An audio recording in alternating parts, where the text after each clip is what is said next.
बिस्मिल्लाहिर्रहमानिर्रहीम, अस्सलाम वालेकुम। मैं हूं ईसा नकवी, मेरे साथ मौजूद हैं खालिद जमील साहब। इस मामले पर ये जो एंटी टेररिज्म एक्ट है, इसकी जो तहत बनने वाली अदालतें हैं, यही वो अदालतें हैं ना जिनके ऊपर तहरीक इंसाफ के, आपके ख्याल में कितने ऐसे लोग होंगे जिनके ऊपर ATA के अलावा कोई और मुकदमात, यानी कि सिर्फ दूसरे मुकदमात? तो सिर्फ इद्दत केस ही था एक इसके अलावा तो और कोई केस नजर नहीं आते। देखो, इसमें एक तो ये जो बेंचेस का है ना, इसकी वजह यह है कि डोमिनेट बाकी कर रहे हैं कि उसकी वजह यह है कि कायद साहब के साथ जज ही 2-3 थे सिर्फ, तो उन्हीं को बार बार 3 रुकनी बनाना है, तो वही 5 रुकनी बनाना है, तो एक एडाक जज को उधार प्रैक्टिकली 5 जज थे ना उनके साथ। नहीं, उसमें एडाक लेते थे। मियां मजहर आलम साहब को एक एडाक उधार लेना पड़ता था। छठे जो है 63A में देखें, मियां मजहर आलम को लिया था उन्होंने, क्योंकि वो पहले से उस केस बाद भी आए थे, तो उनके पास नंबर ही उतना था, तो क्या करते वो इसके अलावा? उन्हीं को हर जगह पे रखते थे तमाम फैसले करने के लिए, और वो अपना नंबर पूरा करने के लिए तो ये 2 एडाक जज लेकर आए थे। एक तो ये मामला है।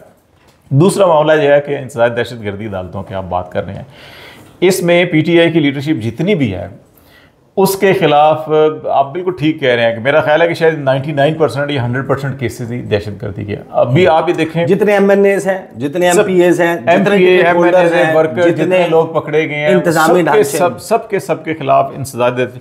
आपने किसी ने अगर वो सोफा भी चोरी किया था ना, तो उसको भी कहीं ना कहीं जाके, अच्छा जी हम पकड़ने गए थे तो उन्होंने हमला कर दिया, वो भी एक ATC की आपने डाल दी, ATA की आपने कोई ना कोई दफ़ा डाल दी इसके अंदर, तो वो आपके ऑलमोस्ट 100% केसेस ऐसे हैं जिनके खिलाफ ATA का और इसका केस जरूर बनता है। अब ये जो बुलाया जा रहा है इनको, अब आप उस कानून को देखें। कानून ये कहता है कि जब FIR दर्ज होगी उसके 30 दिन के अंदर अंदर आपने तफ्तीशी ने जो है कि अपनी रिपोर्ट बनाकर, चाहे वो इंटरिम है या तफ्तीश मुकम्मल करके आपने अदालत में पेश करनी है। अगर आपकी तफ्तीश मुकम्मल नहीं है तो ये इसका कसूर है, ये इसके ऊपर दफा बनती है, ये बरामद हुआ है, ये तो आपने वो रिपोर्ट देनी है, और अगर वो अभी तफ्तीश मुकम्मल नहीं हुई तो आपने इंटरिम रिपोर्ट देनी है, 30 दिन के अंदर अंदर देनी है। ठीक है, उससे आगे चल के आपने कोर्ट ने उस इंटरिम रिपोर्ट के ऊपर अदालती कार्रवाई शुरू कर देनी है, और डेली हेयरिंग होनी है, उसकी डे टू डे हेयरिंग होनी है। फिर मजीद 3 दिन के अंदर अगर आप उसको कंप्लीट नहीं कर रहे तो आपको एक रीजनेबल जस्टिफिकेशन के साथ आप वो रिपोर्ट देंगे इसकी वजह क्या थी। ठीक है, अगर आप उसको मुकम्मल नहीं कर पाते तो फिर इसमें गालबन 7 दिन का टाइम है। आप मजीद 7 दिन के अंदर चीज़ें कंप्लीट नहीं कर पा रहे और कोर्ट जो है कि प्रोसीडिंग को अगर आगे नहीं बढ़ा पा रही इसकी वजह से कि तफ्तीशी ने अपना काम मुकम्मल नहीं किया, तो फिर आपने मुतलका हाई कोर्ट के चीफ जस्टिस साहब को with solid reasons justification report पेश करनी, रिपोर्ट पहुंचा देनी। अब ये इसका मतलब यह है कि 25 मई 2022 को जिन लोगों पर मुकदमा दर्ज हुआ था एंटी टेररिस्ट एक्ट का 780A 9 मई है ना, 9 से 15 के दरमियान। नहीं, मैं तो 2022, आप तो 2000, ये मैं 25 मई जो लॉन्ग मार्च था, ठीक हो गया, उस वक्त पंजाब में शुरू हुआ था ना सबसे ज्यादा। तो जो 25 मई के मुकदमात में जिन लोगों को अगर उठा लिया था और उनके मामलात नहीं निपटे, वो अमल दरामद रिपोर्ट ले जाकर चीफ जस्टिस को क्या बताएंगे कि ये क्या है, क्यों अभी तक रखा? वो कहेंगे हमसे मिस रीडिंग होगी, आपने 30 दिन लिखा था, ये 30 हफ्ते गुजर गए हैं या 30 महीने गुजर गए, सॉरी। ठीक है ना, साल में 12 होते हैं ना, मई ऐसे करेंगे तो आप भी बन जाएंगे ना। तो देखो, जवाब तो कोई भी नहीं है। अब ये वो मामला है जिसकी वजह से लोग ये कहते हैं कि काजी फाइसा साहब जो है कि इस पूरे के पूरे सिस्टम की गारंटी थे या वो सहूलतकारी कर रहे थे। ठीक है, अगर आपके अब ये चीफ जस्टिस साहब ने इन सबको कहा कि जनाब तशरीफ ले आए 7 नवंबर को, आप अमल दरामद रिपोर्ट भी साथ लेकर आए। अब जब वो अमल दरामद, कितने मुकदमात थे, कितनी सजाएं, देखिए ना, आप अमल दरामद रिपोर्ट आएगी तो उसके अंदर ना वो खाने बने होंगे ना, FIR फलां दिन दर्ज हुई, फलां दिन जो है कि आपका चालान या रिपोर्ट हुई या बुरी रिपोर्ट हुई, फलां दिन आपकी जो है जस्टिफिकेशन जो रिपोर्ट थी वो आ गई, इतने 7 दिन गुजर गए फिर भी कुछ नहीं हुआ, तो फिर हमने हाई कोर्ट के चीफ जस्टिस साहब को या साहिबा को जो है कि हमने फलां तारीख को आगाह कर दिया। अब उसके बाद हमें ना कोई गाइडलाइन आई है या गाइडलाइन आई है, डायरेक्शन आई है, कुछ ना कुछ तो होगा ना। वो सारी जब सामने आएगी तो फिर इस कानून के सामने रख कर जो है कि चीफ जस्टिस ऑफ पाकिस्तान उनको कोई डायरेक्शन देंगे कि जनाब कानून तो ये कहता है, आपने अगर 1 साल में, 2 साल में या 2.5 साल के अंदर आप ये नहीं कर सके तो अब आप एटलीस्ट आज से दिन गिनना शुरू कर दें और 30 दिन में या 35 दिन में या 37 अच्छा ये डायरेक्शन आ सकती है। बिल्कुल। आपको क्या लगता है, what's your gut feeling, knowing ज़ाहिर है पाकिस्तान का निज़ाम इंसाफ, एक तरफ हुकूमत है जो कहती है इन सबको सजाएं सुना दो, और एक तरफ तहरीक इंसाफ है जो कहती है CCTV फुटेज ले आओ, फलां कर दो, जिस पे साबित होता है उसको सज़ा सुना दो, लेकिन जो बेगुनाह उसको छोड़ दो। इंटरनेशनली पाकिस्तान के निज़ाम इंसाफ पर इस वक्त सवाल ये उठा हुआ है कि आर्बिट्रेरी डिटेंशंस हैं, यानी कि मन मर्जी यूनाइटेड नेशन रिपोर्ट अपनी जारी कर आर्बिट्रेरी डिटेंशंस की जो कमेटी है उसने भी ये कहा है कि राइट टू फेयर ट्रायल नहीं मिला, due process of law follow नहीं हुआ, बहुत सारे लोगों के मुकदमात इसी तरीके से पेंडिंग है और उनको उठाकर रखा हुआ है। आपके ख्याल में जो यहया अफरीदी साहब हैं वो क्या अब पाकिस्तान के निज़ाम इंसाफ का चेहरा धोना चाहते हैं, ये जो दाग लगा हुआ है इसको मिटाकर, और एक मामला once and for all settle करें, जिनकी सज़ा बनती है उनको सज़ा सुनाई जाए और बाकी लोगों को देखिए ये बुनियादी मुतालबा भी यही था, PTI का भी, इंसानी हकूक तंजीमों का भी, हर जी शऊर शख्स का यही मुतालबा है कि आप जो भी कानून है उसके सामने अब ट्रायल करें, अदालत के अंदर ठोस शवाहिद या शवाहिद सबूत जो भी हैं लेकर जाएं। अब इस सारे मामले के अंदर जो है कि आपकी एक JIT बनती है, वो ख़त्म हो जाती है, फिर दूसरी आ जाती है, फिर तीसरी आ जाती है, JIT ही नहीं ख़त्म हो रही है। अभी आपने एक पहली तोड़ दो, दूसरी बना लो, दूसरी तोड़ दो, तीसरी बना लो, चलान नहीं पेश हो रहे, रिपोर्ट पेश नहीं हो रही।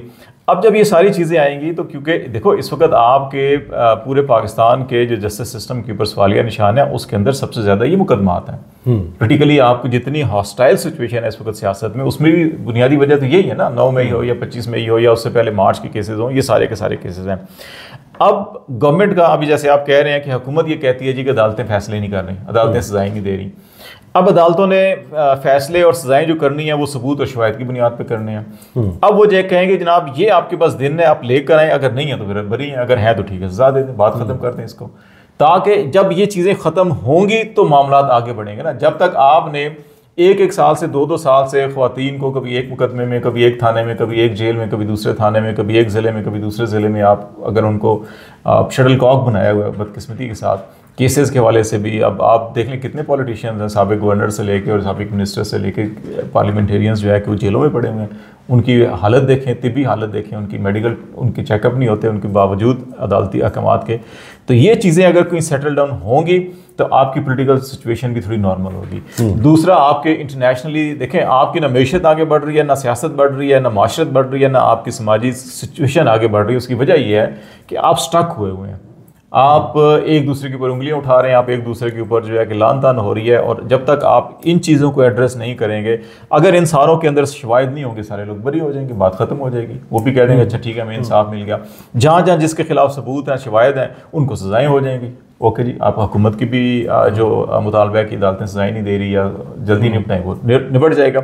उसके बाद फिर आप बाकी जो चीज़ें हैं, आपके बाकी जितने भी इश्यूज़ हैं, चाहे वो कॉन्स्टिट्यूशन अमेंडमेंट, पिटिशंस, ये फिर वो सारी चीज़ें आएंगी जिसको आप पॉलिटिकल केसेस कह सकते हैं या कॉन्स्टिट्यूशनल चीज़ें कह सकते हैं। उसके ऊपर आपकी सुप्रीम कोर्ट ने जो फुल कोर्ट है उसके अंदर फिर चीज़ें तय करेंगे, चीज़ें इंतजामी साइड के ऊपर क्या तय करना है, आपकी कॉन्स्टिट्यूशनल साइड के ऊपर या जुडिशल साइड के ऊपर आपने क्या तय करना है। वो भी मेरा ख्याल है आपकी इस 28 को भी, और फिर उसके बाद जब जस्टिस मंसूर शाह आएंगे तो नवंबर के फर्स्ट वीक में वो भी चीज़ें सेटल हो जाएंगी, तो फिर मामला आगे बढ़ सकेंगे। मेरा ख्याल है पाकिस्तान को आगे बढ़ने के लिए आपको ये 2-3 इशूज़ पहले एड्रेस करने पड़ेंगे। खालिद जमील साहब, थैंक यू सो मच। मैं आपको टुवर्ड्स द एंड बताऊं कि प्रैक्टिकली एंड पर्सनली हम लोगों तक भी बहुत सारे लोग आते हैं, और ये जो अभी सितंबर के आखिरी हफ्ते में PTI ने एक एहतजाज किया था, मेरे पास एक जानने वाले आए और उन्होंने कहा कि ये मेडिकल स्टोर की CCTV फुटेज है। उनके भाई जो है वो मेडिकल स्टोर, उनके यहाँ एक बच्ची की विलादत जो है वो मुतवक्के थी, और वो मेडिकल स्टोर पर जो डॉक्टर्स पहले लिख कर देते हैं कि हिफ्ज़े मातकद्दुम के तौर पर आपने कुछ अद्वियात लानी होती हैं,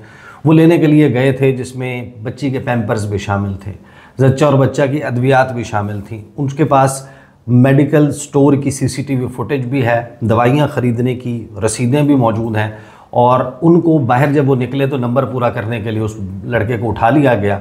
अब उसका भाई जो है वो जगह जगह मारा फिरता है कि उसके ऊपर मुकदमा ये कायम करके उसको फ़लाँ जेल में, अटक जेल में मुंतकिल कर दिया गया है, और उसकी हाँ एक बच्ची की विलादत हो चुकी है उसकी एब्सेंस में, लेकिन वो कब बाहर आएगा, इस किस्म के मामलात हैं। और फिर जो यानी कि ये तो हम आम लोगों की बात कर रहे हैं, मैं आपको मिसाल दे रहा हूँ, मीडिया के लोगों को कहा जाता है कि वो बड़े वेल कनेक्टेड होते हैं। हमारे कॉलीग जियो TV के हैदर शिराजी जो रिपोर्टर हैं, और उनको बड़ा ये समझा जाता है कि वो तहरीक इंसाफ के मुखालिफ और एंटी तहरीक इंसाफ रिपोर्टर है। हालांकि रिपोर्टर होता है, उसने रिपोर्ट करना होता है। उन्होंने मुझे खुद पर्सनली ये बताया कि जब 28 सितंबर का एहतजाज कवर करने के लिए 28 सितंबर, एक तो 22 वाला था ना, ये संजानी वाला था, नहीं संजानी नहीं, जो पिंडी आने की कॉल थी 28 सितंबर की जो कॉल थी, उस पर जब वो मौजूद थे गालिबन मोटरवे के किसी टोल प्लाजा के ऊपर, वहाँ पर उनको वो फुटेज वगैरह बना रहे थे, उनको उठाया गया।